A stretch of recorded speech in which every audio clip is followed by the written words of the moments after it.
ये POCSO act जब किसी पर लगता है तो उसकी जीवन खराब होता है। ये नहीं कि आप एक एफआईआर दर्ज कराइए और केस कर दीजिए।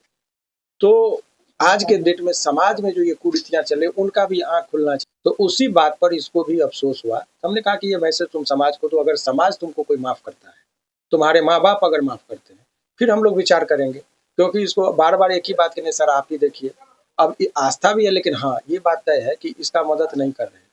लेकिन एक बात तय है कि कोई भी लड़का अगर इस तरह से किसी लड़की के साथ बहला-फुसला के करता है वो भी गलत है। हम इसको इसके कंडक्ट और इसके व्यवहार और इसके बोली जो बात करने का तरीका है, सलीका है, उससे भी हम खफ़ा हैं, इसीलिए इसका समर्थन नहीं कर रहे हैं। तो आप लोगों ने इनको लेकर आया कि नहीं सर आप जैसे कल भी आया, तो आज ये अंतिम प्रेस कॉन्फ्रेंस है इस मुद्दे पर। हम नहीं चाहेंगे कि जो देखो कि माइनर है, बच्ची है, वयस्क नहीं हुई है, उसके साथ कितना बुरा हो सकता है, ये इस लड़की से ज़्यादा प्रैक्टिकली अभी एस्पेक्ट कोई नहीं देखा होगा। 2-3 लाइन में आप चाहें तो इनका अनुभव आप ले सकते हैं। अच्छा पारो, आप पिछले दिन यहाँ पर आए थे, सर ने आपको इग्नोर भी किया था कि नहीं आपका मैं केस नहीं लूँगा। और मैं पहले बताना चाहती हूँ जितने लड़की लोग जो भी हैं, आप लोग कभी लव मैरिज शादी ना करें अपनी मर्ज़ी से। अपने गार्जियन की मर्ज़ी से शादी करें, जो गार्जियन कहते हैं वही कीजिए। क्योंकि आज गार्जियन मुझे समझाएँ और मैं नहीं समझी, आज उसी का भुगतान है जो आप लोग को दिख रहा है।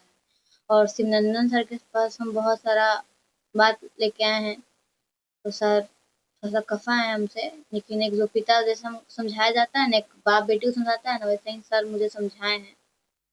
और मुझे बहुत अच्छा लगा कि सर मुझे आपने कई सारे बातों को खारिज किया था। इससे पहले सर आपको मना किए थे कैसे नहीं करने के लिए, आपने तो उनका बात को नहीं माने थे। इसके बाद समाज में कई सारे आपके प्रति नेगेटिव मैसेज गया है। तो क्या इस चीज़ को लेकर के आप गिल्टी फील कर रहे हैं क्या? हाँ, मैं बहुत ज़्यादा गिल्टी फील कर रही हूँ और मैं अपने आप को कभी माफ़ नहीं कर पाऊँगी। लेकिन मैं जो प्रोसेस होता है मैं सारा कुछ कर चुकी हूँ। नहीं, ऐसी बात नहीं है। अब इसका बात का खंडन मैं कर रहा हूँ। मरने जी देखिए अब सवाल 2-3 बात का है कि कुछ चीज़ें नहीं बोलना चाहिए, वो मेरा यही कहना था। कि देखिए हम मदद इसलिए नहीं कर रहे कि समाज के नज़र में ये दोषी है। कानून के नज़र में कानून का अलग दृष्टिकोण है। माइनर लड़की है, कोई यदि शादी भी किया तो वो माफ़ी के लायक नहीं, पॉक्सो में जाएगा। समाज का कानून का अलग व्यू है।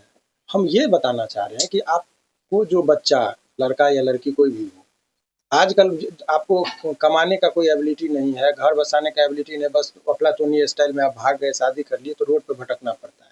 इसकी स्थिति है कि माँ-बाप के पास जा नहीं सकती है, वो लड़का रख नहीं रहा। अब यहाँ के बाद क्या विकल्प बचता है?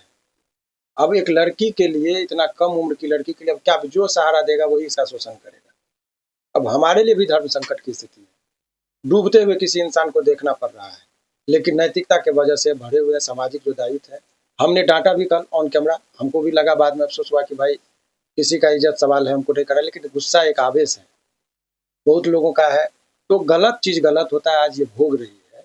तो उन जो लोग हैं, कभी गुलशन के साथ हमारा शादी होगा, कभी हमारा इसके साथ होगा, उसी सिचुएशन का लाभ वो लड़का लिया।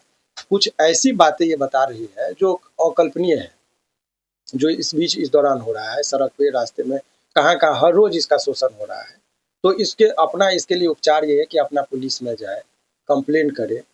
माने बच्चों के लिए चाइल्ड वेलफेयर कमिटी होता है, वहाँ पर भी इनके रहने की व्यवस्था होती है, शेल्टर होम होता है, वहाँ पर भी व्यवस्था है। भटकने के लिए तो नहीं छोड़ेगा, लेकिन एक वकील के तौर पर ऐसे लोगों को कैसे मदद किया जा सकता है, आप ही लोग बताइए। हम वो प्रोफेशनल नहीं कि हमको पैसा दे दिया, हम केस ले लिए। हम वो सबक सिखाना चाहते हैं उन लोगों को जो गलत करके, अभी बहुत सारी लड़कियाँ सोशल मीडिया पर आती हैं। मैं नाम नहीं लेना चाह रहा हूँ, गाना गाती है, कौन रानी करके है डांसर, मनीषा हम नाम नहीं जानते हैं उसका क्या है, लेकिन वो लोग भी समाज में बहुत गलत तरीके से समाज को गंदा कर रही है।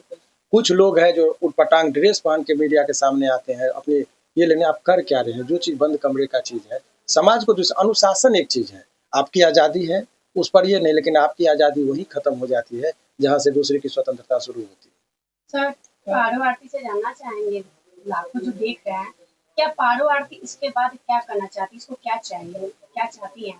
देखिए, वो अपना ये बताएगी उसका क्या चाहती है, जो सेपरेट आप लोग इंटरव्यू लीजिएगा तो अपना बयान देंगे। हमारे सामने मेरा अपना ये आप लोगों से था